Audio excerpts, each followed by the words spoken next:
Tudor Dixon's on stage. And we have the great governor from Virginia, Governor Lansing here. That's exciting. I'm so grateful to him for being here because he knows what we're fighting better than anyone else. Because we are fighting for every mother, father, and grandfather, everybody who cares about their kids. We are fighting for them, aren't we? I don't know if you heard this today, just in case you didn't. Joe Biden doesn't have any respect for you. Oh, shit. Yeah, He made it really clear that it's all of you. I mean, I believe because he said something about MAGA. Do you know? Have you heard that term? Said he doesn't have any respect for the MAGA Republicans. How much respect do you have for the people who decided to tell you you were not essential? That's right. Everyone in this state is essential, and we will make sure you are never told you are not essential again.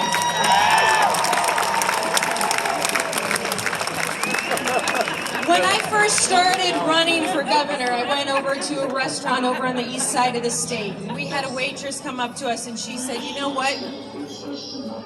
I've spent my whole life serving people. I've gone from table to table, heard their stories, learned about their days, started their days with breakfast, and I've worked my butt off every single day, and never have I ever missed paying a bill. But this governor took my job away from me." And she said, "You know what? She embarrassed me." And I thought, man, that's powerful. Hearing someone say she embarrassed me. She said, "I had never been on government assistance in my entire life.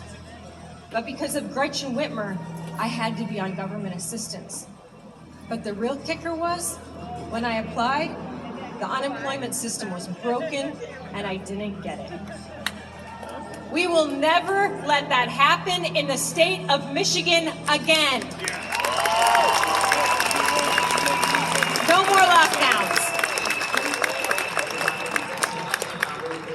Last week I had a woman say to me, "My son is going into fourth grade," and she was telling me this because I've got 2 kids going into fourth grade this year.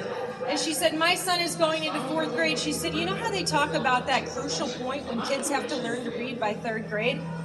Yeah, that's how it is. From kindergarten to 3rd grade, you're learning to read. From 3rd grade on, you're reading to learn." She said, "Our kids were out of school for almost 2 years.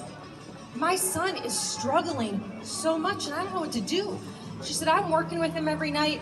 My girlfriend is a special needs teacher and she's sitting there with me and she's working with him every night." And she said, "I can't get him caught back up. In the last 2 years, the teachers have been so overwhelmed because all of our students are so far behind that he can't learn to read. And I am really stressed out about it." She said, "But I'm mom at home teaching him every night. I'm with him every night. So what is happening to the kids whose parents can't be with them every night?" Guess what? Gretchen Whitmer had the opportunity to have reading scholarships for every one of our kids. She had the opportunity to pass a bill that would have allowed those students to have that state assistance to get them back on track. But she vetoed that. She vetoed that for our kids. She sends out emails saying she's the governor of students. What do you say to that?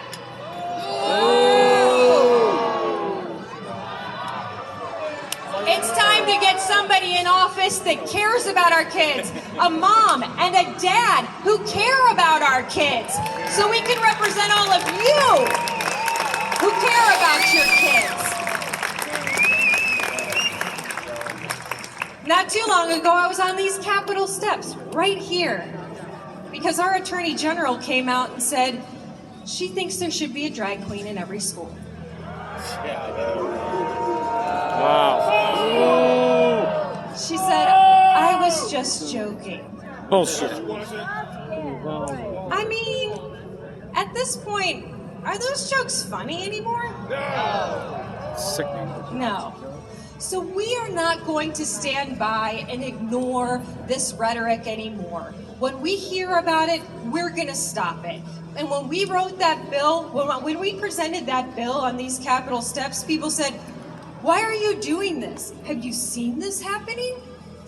I thought that one of our representatives had a great response when he said, "It takes us 2 hours to make sure we never will."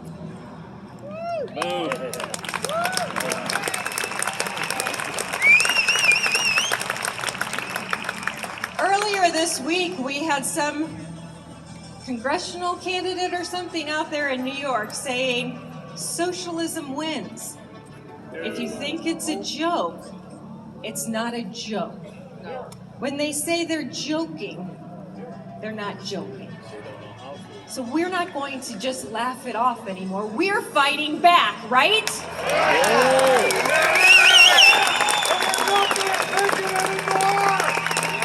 That's right. When Gretchen Whitmer came out and said she believes in the spirit of defund the police, and then later on she tried to correct that and said, "Well, I never said I wanted to defund the police." We don't take it as a joke anymore. When you say it, we take it seriously. And guess what? When you say it, the criminals take it seriously too. And they're like, guess what? They don't believe in the police anymore, so we're gonna ambush these guys. It is hard for us to get police officers to work in this state. They don't have the backing of the highest elected official in the land, but they will.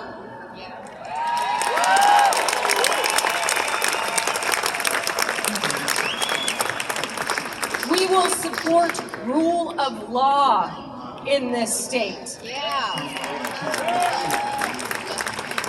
Right now we've got a terrible rating. We've got 11 of the top 100 most dangerous cities in the country right here in the state of Michigan. It's not a good rating, is it? It's not a good number. And that is why we are going to do everything we can to show our police officers how thankful we are for them. We are going to recruit more.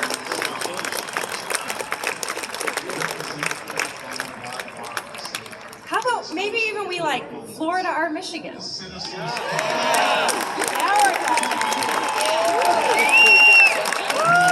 Parents' rights and education, motivating police officers to come to the state. How about we encourage teachers to come here too? Let's bring Michigan back.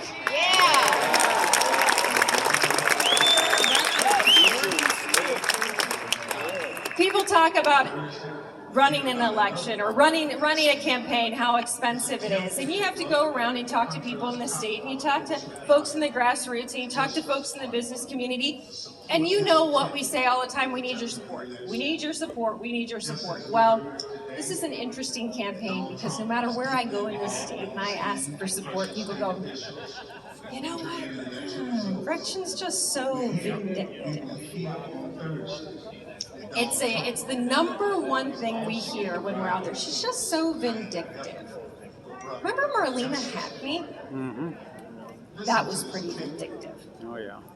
Going after our restaurant owner in Holland because she broke her rule. For a misdemeanor, she went after her with the state police. She was locked up for 3 days. 3 days. Is that the kind of government you want in your state?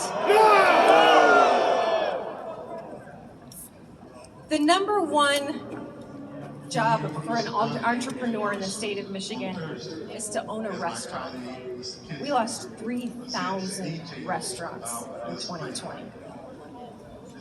Our restaurants were closed down longer than any other state in the entire country. We need to support our small businesses. We need to make sure our small businesses come back to this state and they're open 5 or 7 days a week.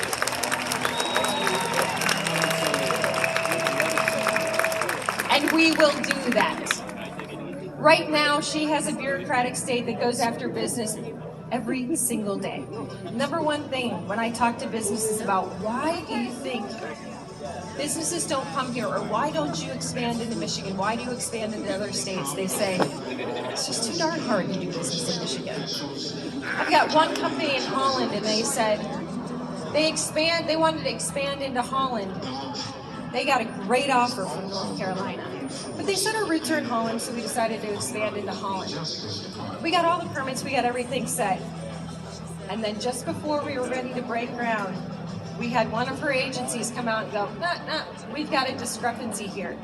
They said it costs us 6 months of building and hundreds of thousands in legal fees, and that's the last time we'll do business in Michigan again.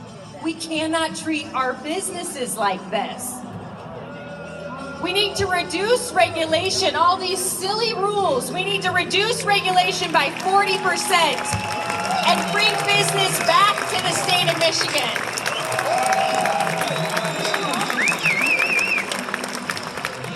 We will be the #1 state in the country. We want to make sure that businesses thrive, that parents have rights in education, and that our cities are safe again.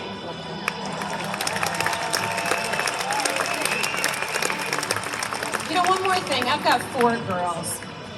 And when I think about the things that they want to go into our classrooms and teach, I get pretty frustrated. But I think it was last week we saw this new training from the Michigan Department of Ed. And they were saying that we're going to come into school and we're going to start talking to kids about their pronouns.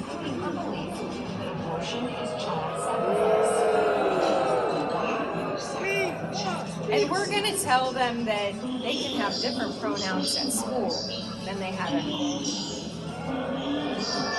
And they can have a different name at school than they have at home. And we're not going to tell their parents. This is dangerous. This is dangerous when you start hiding things, when you start telling kids to lie to their parents. It's dangerous. So we want to make sure there's transparency in school, and that's why we called for the Parents' Right to Know Act. Because we think you have a right to know.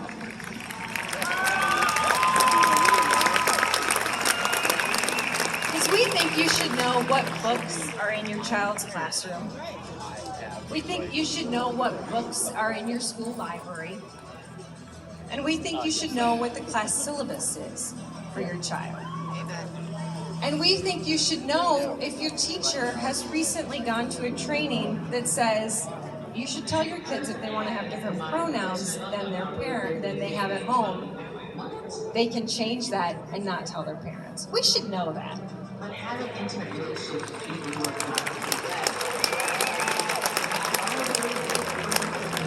And we don't want to have kids held in a school that they're not thriving in. We don't want to have a wrong path in education for our students. So we want education freedom in the state of Michigan.